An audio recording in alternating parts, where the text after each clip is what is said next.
नमस्कार दोस्तों, आपका स्वागत है स्टार मिस्कू न्यूज़ में।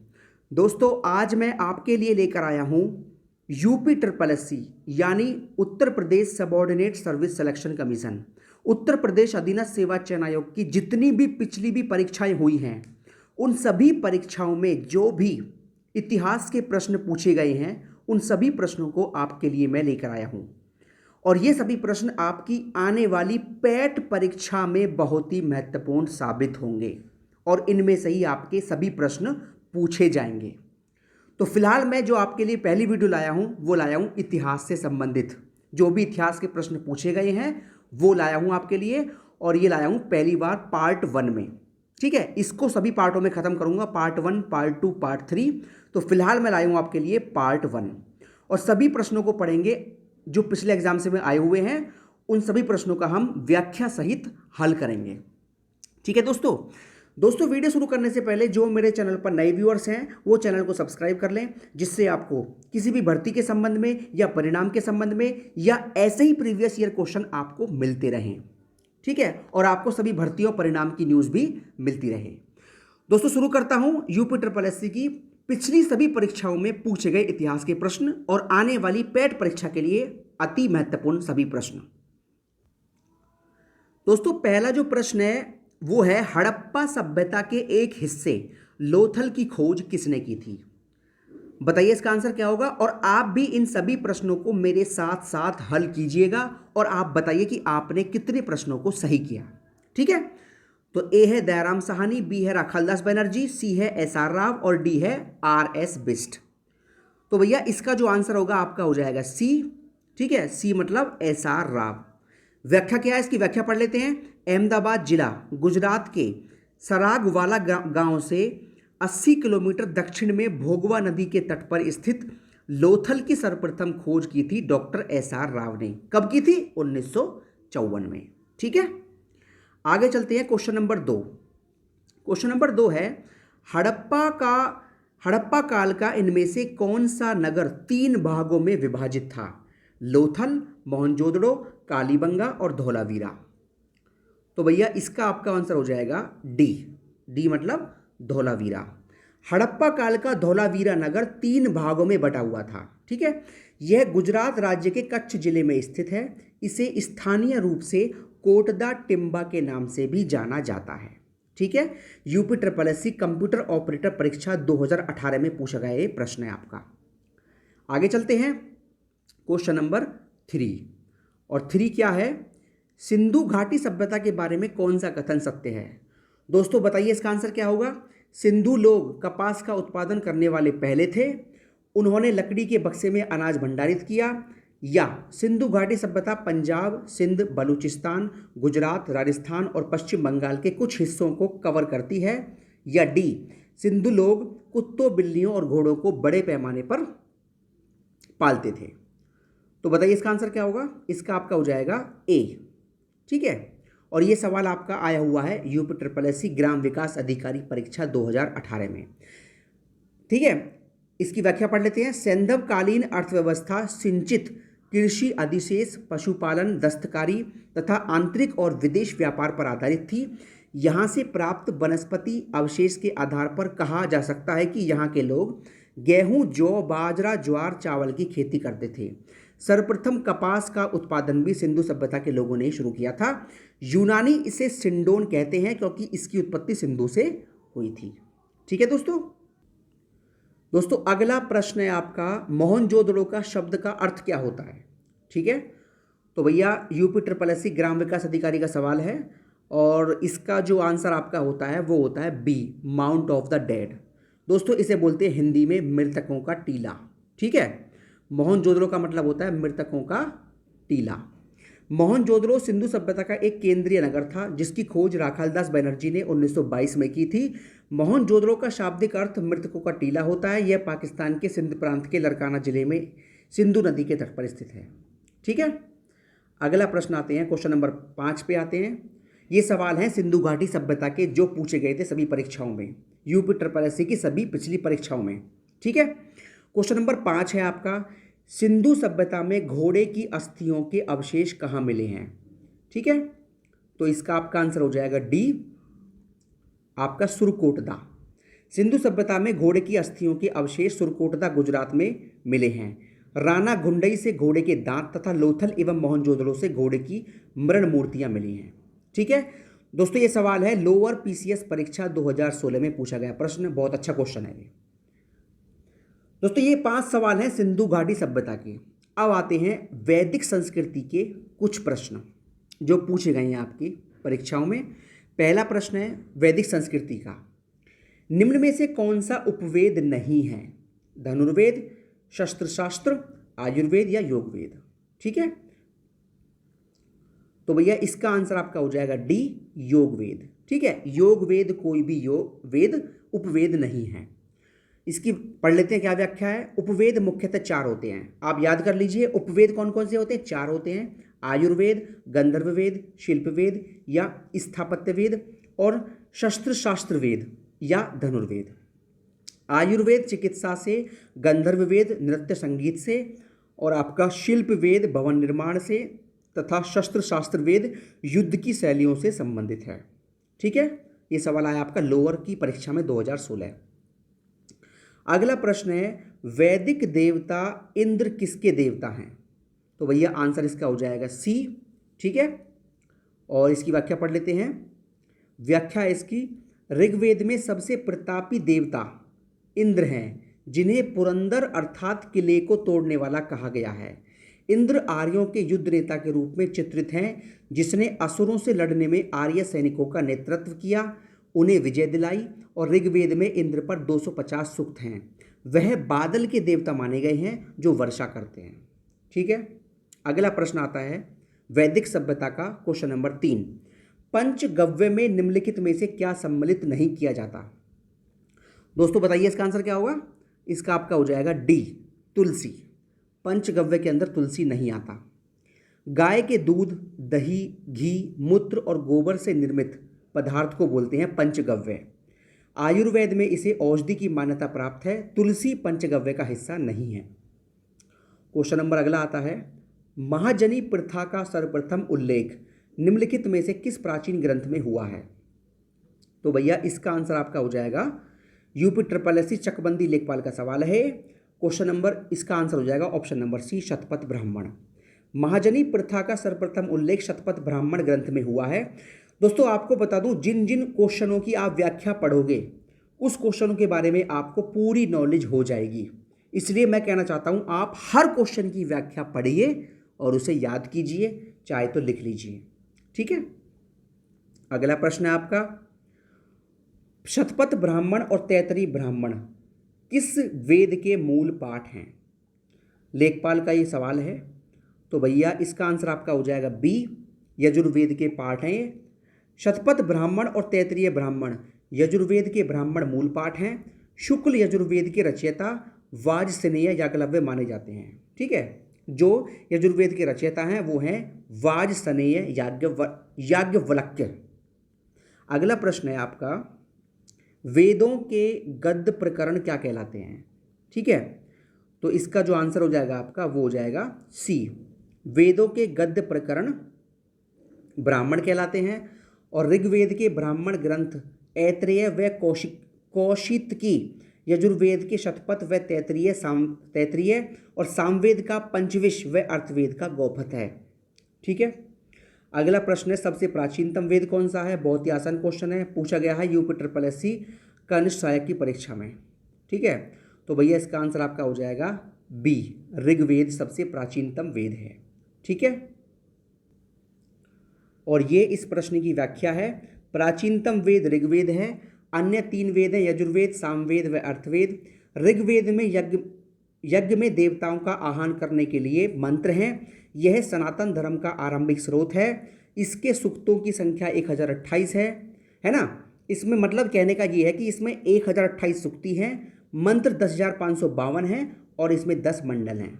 ठीक है दोस्तों, हर क्वेश्चन की आपको व्याख्या पढ़नी है और व्याख्या पढ़ने के बाद ही आपको उस प्रश्न के बारे में पूरी नॉलेज हो पाएगी, जिससे आप पैट परीक्षा में बहुत धांसू और बहुत ही अच्छा स्कोर कर सकते हो।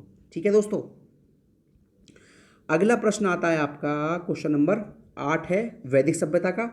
ऋग्वेद में निहित गायत्री मंत्र किस देवता को समर्पित है?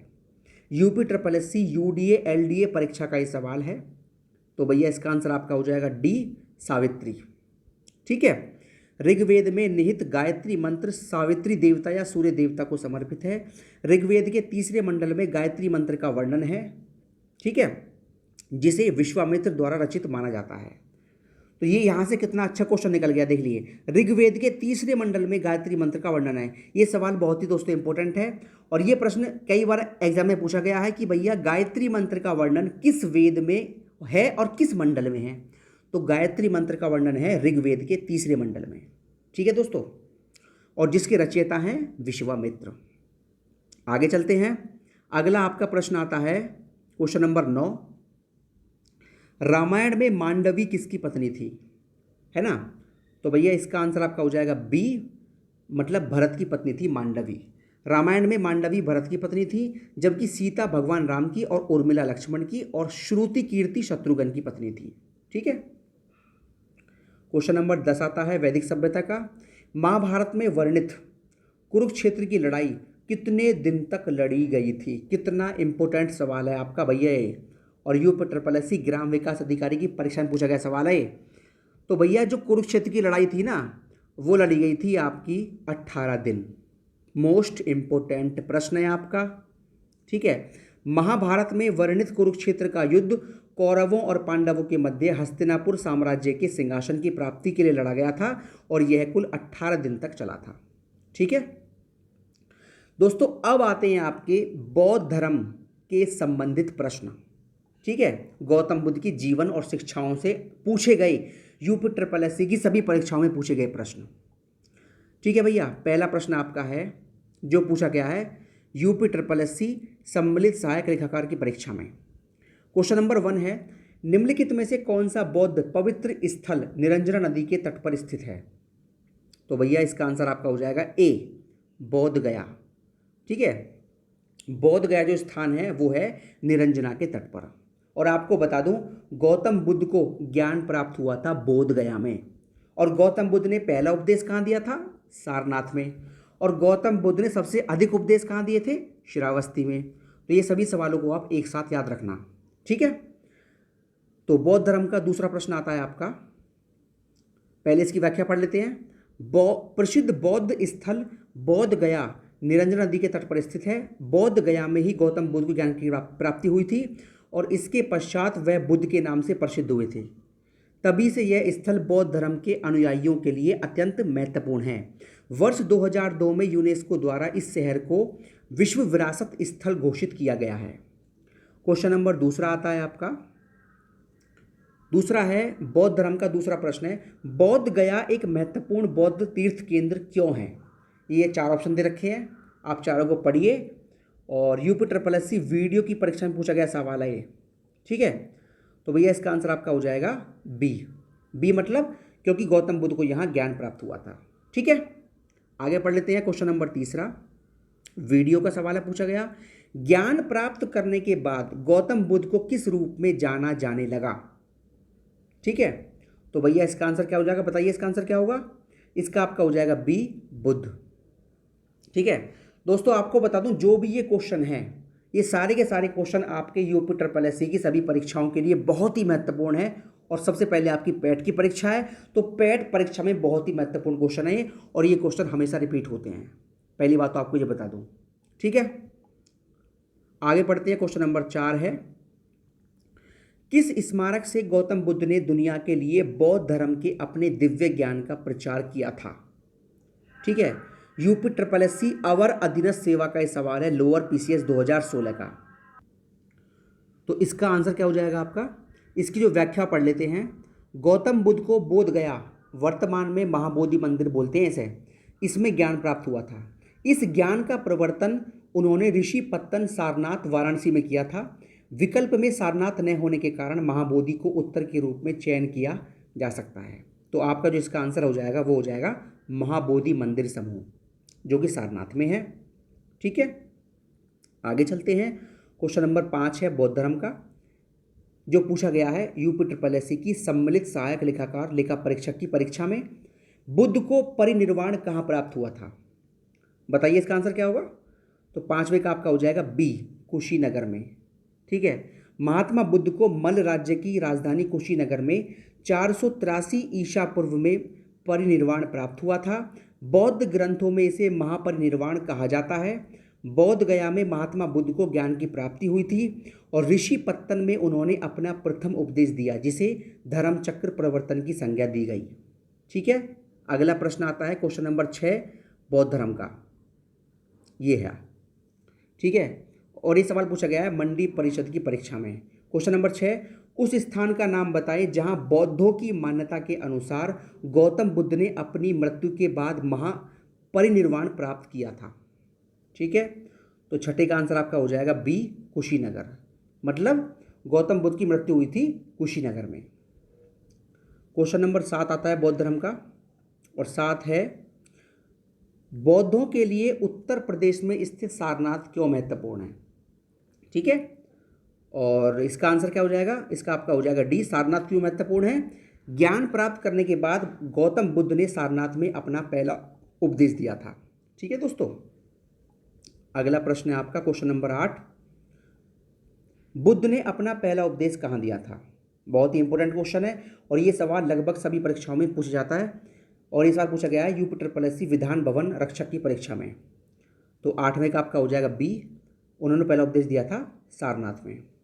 क्वेश्चन नंबर 9 आपका आता है, गौतम बुद्ध ने अपना पहला धर्मोपदेश देते हुए अपनी मत की आधारशिला कहाँ रखी। ठीक है, ये सवाल पूछा गया है लोअर PCS की परीक्षा के अंदर भी पूछा गया है, सारनाथ ही इसका आंसर है। क्वेश्चन नंबर 10 आता है बौद्ध धर्म का, गौतम बुद्ध ने धम्मचक्र प्रवर्तन सूत्र का उपदेश दिया, कहाँ दिया, बताइए इसका आंसर क्या होगा। तो भैया इसका आपका हो जाएगा डी, सारनाथ में। मतलब गौतम बुद्ध के द्वारा दिए गए पहले उपदेश को हम धर्मचक्र प्रवर्तन भी कहते हैं। तो आपने देखा कि एक सवाल कितने प्रकार से घुमा फिराकर पूछा गया है, तो इसमें आपको बिल्कुल भी कंफ्यूज नहीं होना है। धर्मचक्र प्रवर्तन को हम कहते हैं आपका क्या, ये आपको दिया हुआ पहला उपदेश देना, ये पूरी व्याख्या दे रखी है आपको। मतलब जहां भी पहला उपदेश दिया गौतम बुद्ध ने उसे बोलते हैं धर्मचक्र प्रवर्तन। ठीक है, अगला क्वेश्चन आता है क्वेश्चन नंबर 11 बौद्ध धर्म का, पाली में बौद्ध ग्रंथों को आमतौर पर त्रिपिटक यानी 3 फोल्ड बॉस्केट कहा जाता है, इनमें से कौन सा त्रिपिटकों में नहीं है। ठीक है, एग्जाम में क्वेश्चन पूछा गया वीडियो की परीक्षा में। तो भैया 11 का आपका हो जाएगा सी, सी मतलब उपशाखा पिटक। ठीक है, पाली में बौद्ध ग्रंथों को आमतौर पर त्रिपिटक या 3 फोल्ड बॉस्केट कहा जाता है, जिसमें शामिल हैं सुत्त पिटक, विनय पिटक और अभिधम्म पिटक। ठीक है, मतलब बौद्ध धर्म में त्रिपिटक हैं, कौन कौन से, सुत्त पिटक, विनय पिटक और अभिधम्म पिटक। त्रिपिटक बौद्ध धर्म के मुख्य ग्रंथ हैं, इनकी मुख्य भाषा पाली है। अगला प्रश्न है, नागार्जुन कौन थे। ठीक है, तो भैया इसका आंसर आपका हो जाएगा बी, नागार्जुन थे एक बौद्ध दार्शनिक। वे कुषाण शासक कनिष्क के समकालीन थे। उन्होंने प्रज्ञा पारमिता सूत्र की रचना की, जिसमें शून्यवाद का प्रतिपादन किया गया। वे माध्यमिक दर्शन के प्रमुख आचार्य थे। अगला क्वेश्चन है क्वेश्चन नंबर 13 बौद्ध धर्म का, भारत में स्थित किस शहर को विश्व का सबसे पुराना शहर माना जाता है। ठीक है, सवाल पूछा गया है राजस्व लेखपाल की परीक्षा में, बहुत ही अच्छा सवाल दोस्तों ये, और इसका आंसर आपका हो जाएगा बी। हिंदू पौराणिक कथा के अनुसार वाराणसी को विश्व का प्राचीनतम शहर माना जाता है। बुद्ध काल में वाराणसी काशी राज्य की राजधानी थी। क्वेश्चन नंबर 14 आता है, राजा बिंबिसार के दरबार में उस प्रसिद्ध चिकित्सक का नाम क्या था जो भगवान बुद्ध के निजी चिकित्सक थे। तो भैया इसका आंसर आपका हो जाएगा सी, सी मतलब जीवक। जीवक प्राचीन भारत के प्रसिद्ध आयुर्वेदाचार्य थे। ये गौतम बुद्ध के निजी चिकित्सक थे और बिंबिसार के भी चिकित्सक भी थे। बिंबिसार मगध का राजा था तथा अजातशत्रु बिंबिसार का पुत्र था। दोस्तों अब आते हैं प्रश्न आपके जैन धर्म से, महावीर स्वामी की जीवन और शिक्षाएं। जैन धर्म से जो भी सवाल पूछे गए हैं UPSSC की परीक्षा में, वो सवाल आपके सामने ये हैं। पहला सवाल है, पहले जैन तीर्थकर कौन थे। सवाल पूछा गया UPSSC की राजस्व निरीक्षक की परीक्षा में। तो भैया इसका आंसर आपका हो जाएगा बी, ऋषभ, और इनको हम ऋषभ देव भी कहते हैं। ठीक है, जैन परंपरा के अनुसार जैन धर्म में कुल 24 तीर्थकर हुए। जैन धर्म के मूल संस्थापक या प्रवर्तक प्रथम तीर्थकर ऋषभदेव या आदिनाथ माने जाते हैं। 23वें तीर्थकर पार्श्वनाथ थे तथा महावीर स्वामी जैन धर्म के 24वें तीर्थकर थे, जिन्होंने 6ठी शताब्दी ईसा पूर्व के जैन आंदोलन का प्रवर्तन किया। ठीक है, अगला प्रश्न है आपका क्वेश्चन नंबर 2 जैन धर्म का। 24वें जैन तीर्थकर में से अंतिम तीर्थकर कौन थे, मतलब जैन धर्म के लास्ट तीर्थकर कौन थे? तो इसका आपका आंसर बताइए क्या होगा। इसका आपका आंसर हो जाएगा सी, महावीर स्वामी। जैन धर्म के लास्ट और 24वें तीर्थकर थे महावीर स्वामी। ठीक है, ये सवाल आया UPSSC UDA LDA की परीक्षा में। क्वेश्चन नंबर 3 आपके सामने ये आता है और ये सवाल है UPSSC ग्राम विकास अधिकारी की परीक्षा का। जैन धर्म में 3 रत्न हैं, उन्हें निर्वाण का मार्ग कहा गया है। वो 3 रत्न कौन कौन से हैं दोस्तों, बताइए इसका आंसर क्या होगा।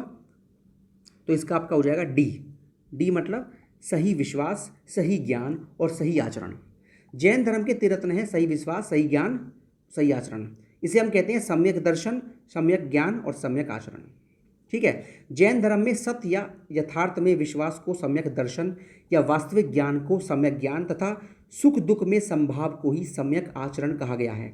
जैन धर्म में कैवल्य की प्राप्ति का अंतिम लक्ष्य है। कैवल्य की प्राप्ति जीव का अंतिम लक्ष्य है। ठीक है, अगला प्रश्न आता है आपका क्वेश्चन नंबर 4। मनुष्य जीवन का सर्वोत्तम ध्येय है कैवल्य, जिसका अर्थ है। तो कैवल्य का अर्थ क्या होता है, इसका आंसर आपका हो जाएगा ए। ठीक है, जैन धर्म के अनुसार मनुष्य जीवन का चरम लक्ष्य कैवल्य की प्राप्ति है। उपयुक्त विकल्पों में से कैवल्य का साम्य इच्छाओं पर विजय प्राप्त करने से स्थापित किया जा सकता है, क्योंकि इच्छाओं पर विजय प्राप्ति के बिना कैवल्य संभव नहीं है। तो इसका आपका आंसर हो जाएगा ए, इच्छाओं पर विजय प्राप्त करना। ठीक है दोस्तों ये आपके हो गए पार्ट 1 इतिहास के पार्ट 1 में जो भी सवाल UPSSC में पूछे गए हैं वो सभी सवाल। ठीक है, और आपके लिए मैं ऐसे ही पार्ट 2, पार्ट 3, पार्ट 4 लाता रहूँगा, जिसमें पूरा इतिहास के सभी प्रश्न आए हुए कवर हो जाएंगे। उसी प्रकार भूगोल के, उसी प्रकार साइंस के और उसी प्रकार संविधान के। इन सभी प्रश्नों को, जो भी प्रश्न UPSSC की सभी परीक्षाओं में पूछे गए हैं, उन सभी परीक्षाओं के प्रश्नों को आपके सामने पार्ट 1, 2, 3 करके लाता रहूँगा, जिससे आपकी पैट एग्जाम की तैयारी बहुत ही ज़बरदस्त हो जाए। और चाहे पैट परीक्षा हो, चाहे और भी कोई भी परीक्षा हो, उन सभी परीक्षाओं में इनमें से 100% क्वेश्चन पूछे जाएंगे, ये बात आप देख लेना। ठीक है, तो दोस्तों वीडियो पसंद आया हो तो वीडियो को लाइक कर सकते हैं, चैनल को सब्सक्राइब कर सकते हैं, और ऐसी और वीडियोस पाने के लिए आप चैनल को सब्सक्राइब कर सकते हैं और वीडियो को शेयर कर सकते हैं। बहुत बहुत धन्यवाद दोस्तों।